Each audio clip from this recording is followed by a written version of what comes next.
Crane Cool's Wings, right? No, Stirring the Sea. All right.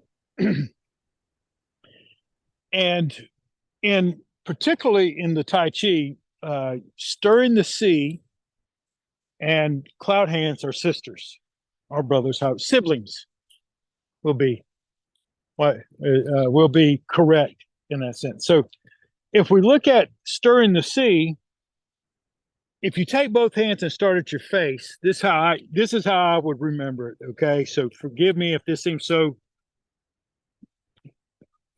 fundamental or so basic, but this is how I used to practice it.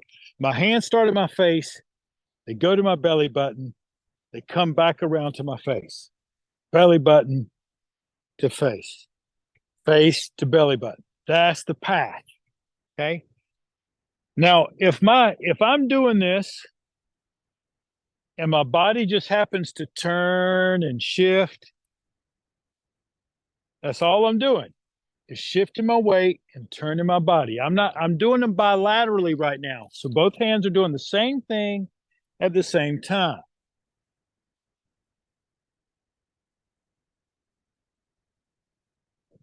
Kathy and I were talking a little earlier about, what we can sometimes do to give our mind something to think about if your mind is like mine, when it gets a bone, it chews on it and it chews hard. And if you've ever tried to pull a bone out of a pit bull's mouth, it's almost, that's what it's like trying to get a thought out of my mind. So I realized, well, that doesn't work for me. So I realized if my dog won't give up the bone, I hand it a steak and then it drops the bone. So a lot of times when I get a little distracted, you'll see me just stop and I'll just start raking hands and making this motion. When I want to go to stir the sea, all I do is change the timing so that as one goes up, the other comes down. But the circles themselves have not changed.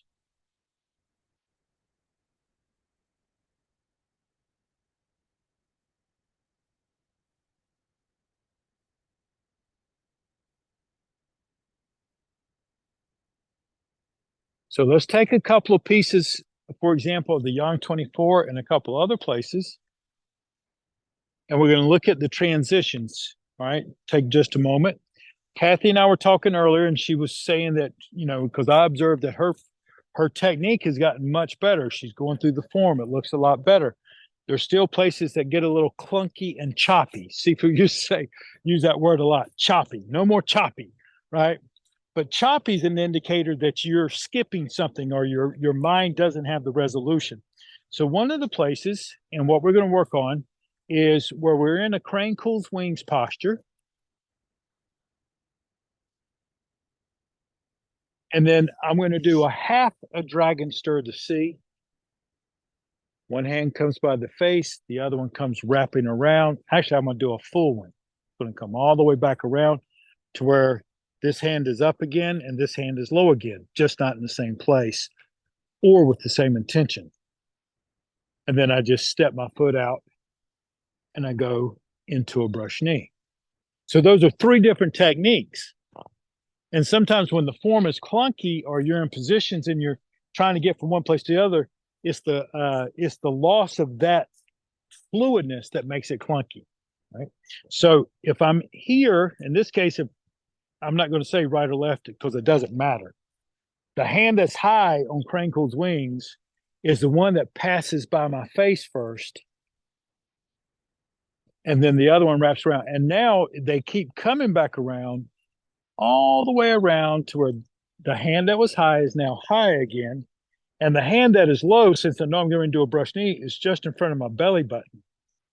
And then I step out, shift my weight, and turn my waist into this technique. Okay. Now, can y'all see me? When you're practicing this, and I've said this to y'all before, when you take something and you're just trying to clean something up, just work on one thing and just pull it out, put it under your microscope, and then expand it. And by expanding it, I mean by increasing the resolution. If you look at this particular technique, when I start in the Crane Cool's Wings, the circle was moving this way, right? It was moving this way. That's how the crane cool wings ends up. And then the circle reverses through the dragon stirs the sea. And then the circle changes completely when you do the brush knee, because now it becomes more like a wheel circle. Okay. So sometimes when I'm sketching in my mind, and sketching is a good way to practice Tai Chi, is there's only 3 circles, right? And always remember the 3 circles. You got the pi circle, what I call the R circle, the one that goes around in the lateral planes. And then what's the third one? Bader, are you looking at notes? No,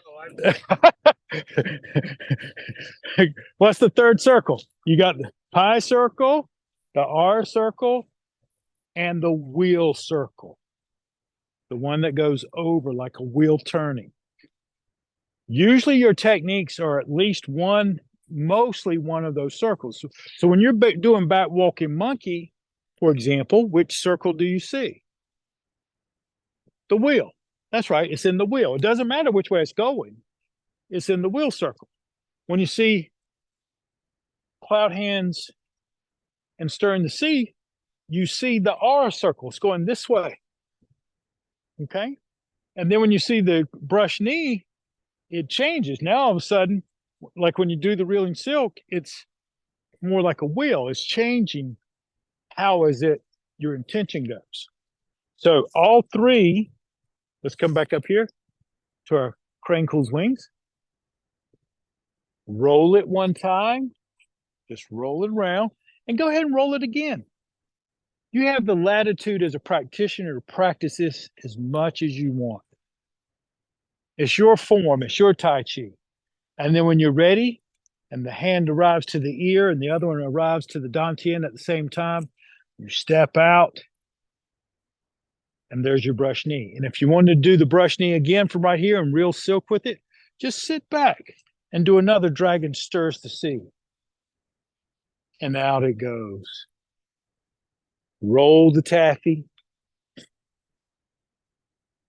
Now, if you want to practice your oxygenation with the exercises, we've done full mental meals on breathing during your Tai Chi. You can intensify it, but first make sure that you can do it.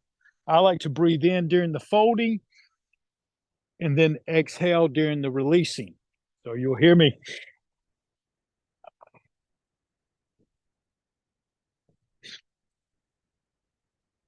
And you can slow it down. For most of you, you're practicing for just good motion and better health and relaxing your mind. So I keep the breath and during your practice generally light and fluffy. But there's nothing wrong with intensifying. And you can intensify the motion with it. Okay, so if you watch me for a second, I'll start nice and easy, just like I do with my breath. Easy does it. And then I may intensify it.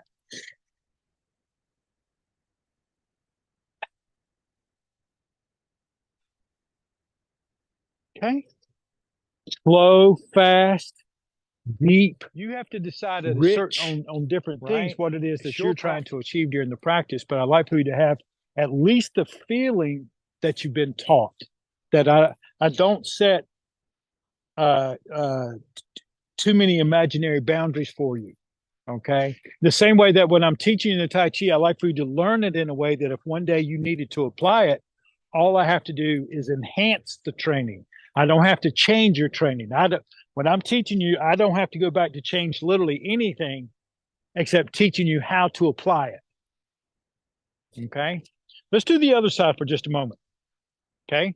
Because this is one of the beauties about taking something out of a form and expanding it. So if I'm on the crane cool's wings and I'm just doing the other side, okay, and I say, okay, well, I'm going to get from this crane cool's the wings to this side, and then I'm going to roll one loop and then come out to my brush knee. Okay. I'm not trying to rememorize the form. Okay. Like doing it the opposite way. I just want to be able to do Crane Cool's Wings to both sides. So I'm going to start here. One dragon stirs to sea. Out. Okay. Then I'll just start it again. Right there.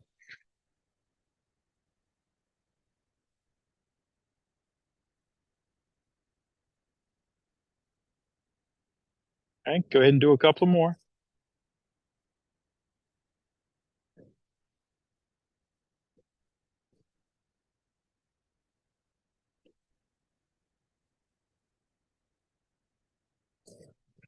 Okay.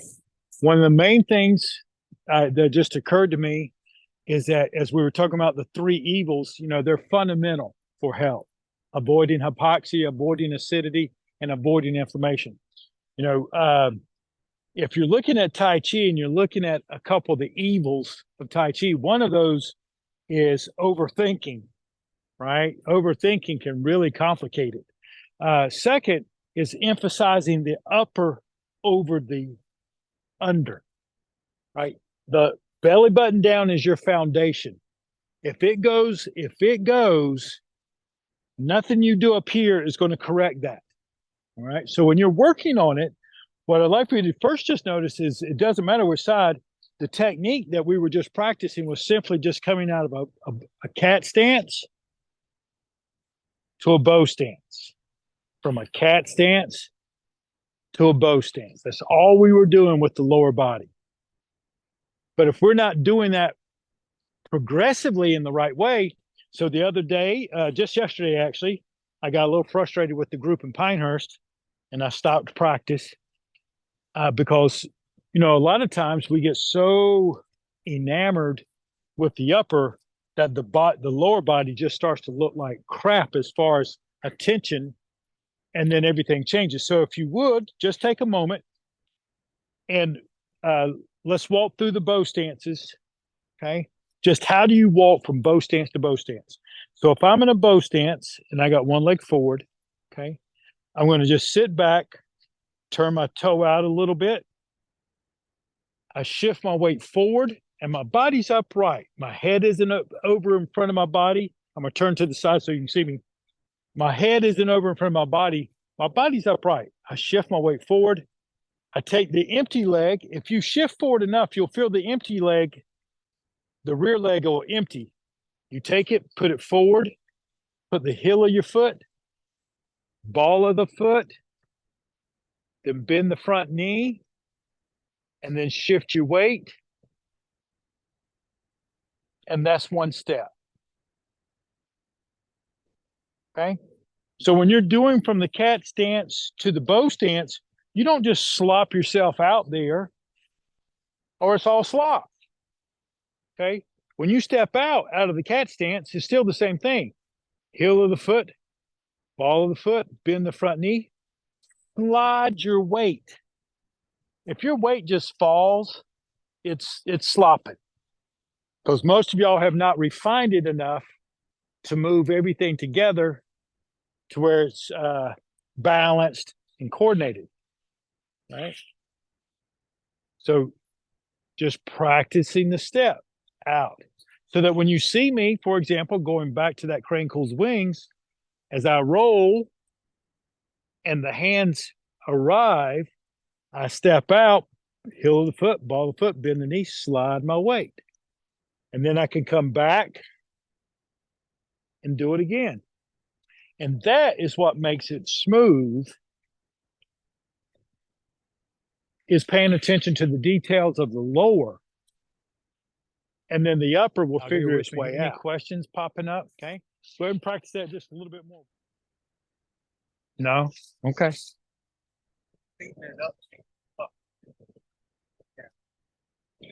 Oh, when you speed it up?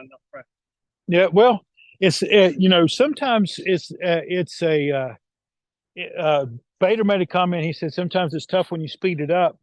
And then he said, follow that up with maybe it's not enough practice. And sometimes it's not that it's not enough practice, because I know you well enough to know that you practice. A lot of times it's a matter of being attentive to the right things during practice.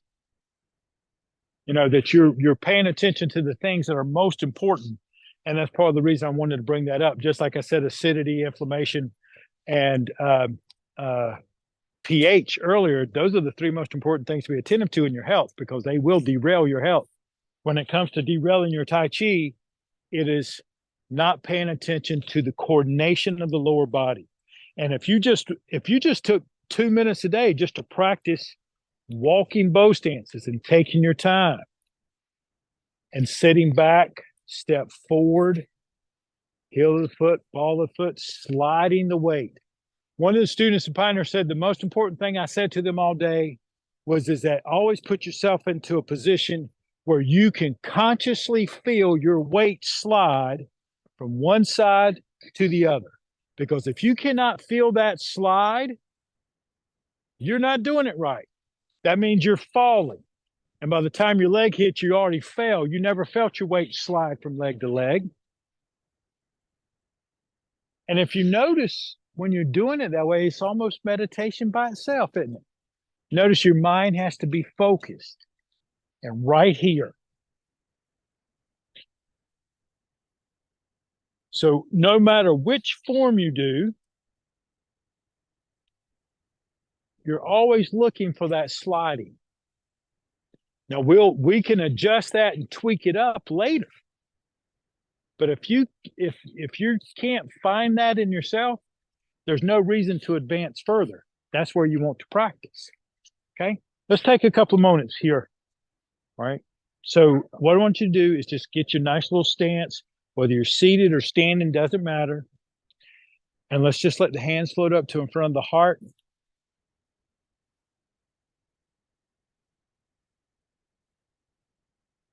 And let's just take about 7 smooth breaths. Just breathe at your own pace. But I'd like for you to breathe fully in and just let the air out. Okay. Don't force it out. Don't squeeze it out. Just breathe in deep and just let it fall. It may even just sound like a sigh, but whatever it does, it does.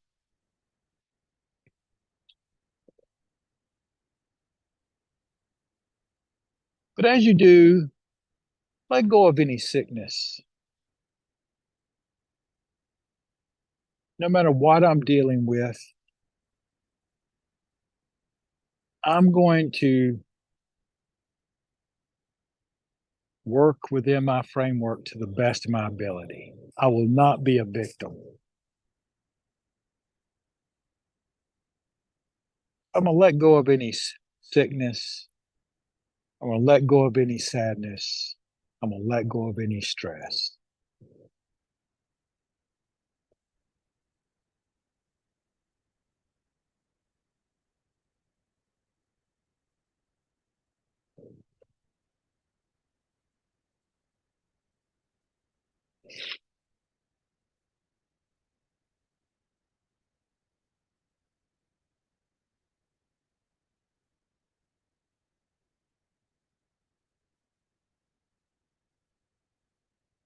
As I breathe in, I can feel all 72 trillion cells in my body breathing in unison.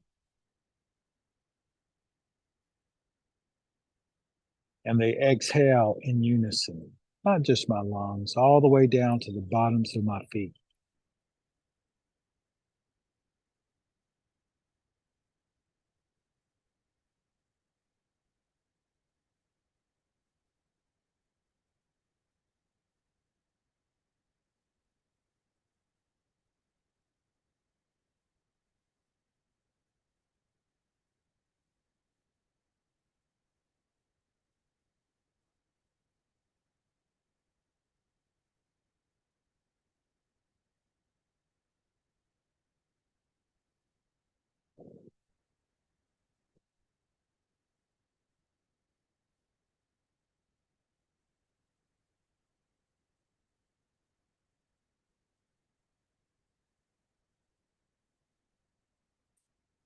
And then I look for the power and the strength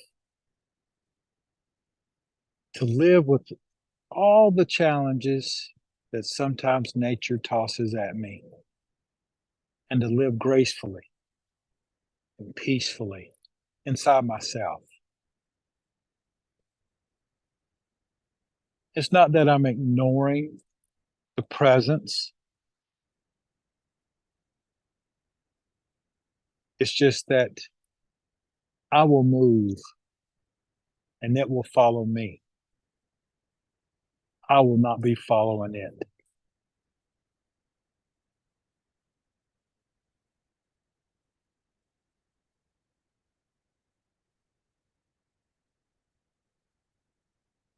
And in my case, I can envision my body soaking up all the extra sugars in the bloodstream.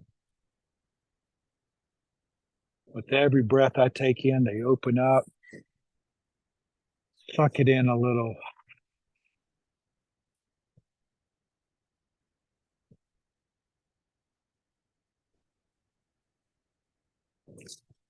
Reteaching the cells that are being born this minute that they can do the work.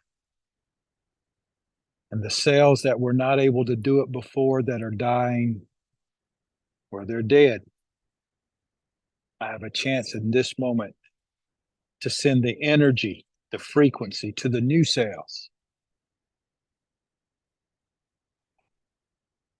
Today in this moment is mine.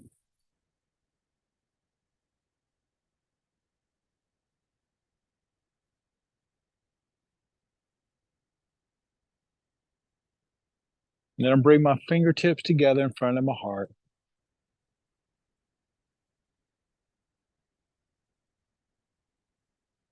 And I can sincerely say that I'm always grateful to have family and friends such as you all to encourage me, to motivate me, to share with me.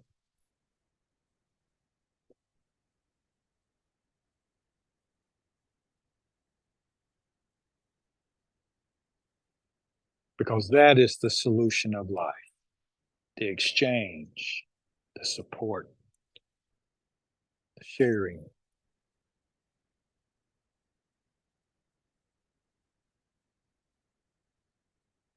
And I open my palms out into the world. The idea of, Ken's asking me about breathing technique. Most breathing exercises will help you restore oxygenation of the blood. I actually posted in one of the groups where I was wearing a finger. When I start getting into something, I dig, right? So I'm wearing my pulse oximetry unit. If y'all could have seen me in the 90s, a pulse oximetry unit in the hospital was about this big. It was bigger. It was almost like a toaster, right? And you'd have to walk around with it with a pulmonary patient to check their blood oxygen levels. Now you can go to Refco and buy one the size of, just that big, and just flips right on. Anyway, you can put one on and practice your breathing exercises, and you should see some change in your blood oximetry. Okay. Mine usually starts off at about 97, but with some of the breathing exercises, it'll pop all the way up to 99 and a little bit, 99.5 or something like that.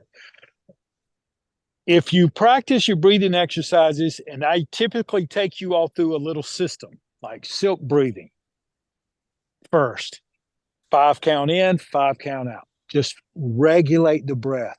Then we synchronize the breath, like breathe in up, exhale down, synchronizing the body and breath.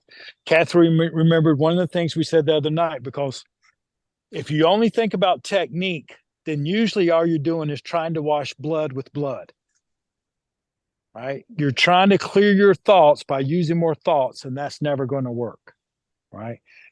You have to clear your thoughts and your mind through the body. So when I have you synchronizing your breath with your body, I'm trying to help you get to your mind. And then as you do that, then you can expand and intensify those exercises. So I'll do dynamic exchange breathing, where I'll sit there and now I'm stacking the oxygen on top of the oxygen, right? Then we have stepping breath. I took y'all through stepping breath a couple of weeks ago, where you breathe in 1 time, hold for a second, 2 times, Inhale, inhale, inhale, inhale, 8 times. Inhale, and then one long exhale. 8, 8, 8, 8. So that's an intense exercise. Any of those will help. And that's all you have to do is just get the oxygen in your blood. Verify it if it makes you feel better, but I can promise you it will help. Okay. Anyway, love y'all. Take care, and I will see you.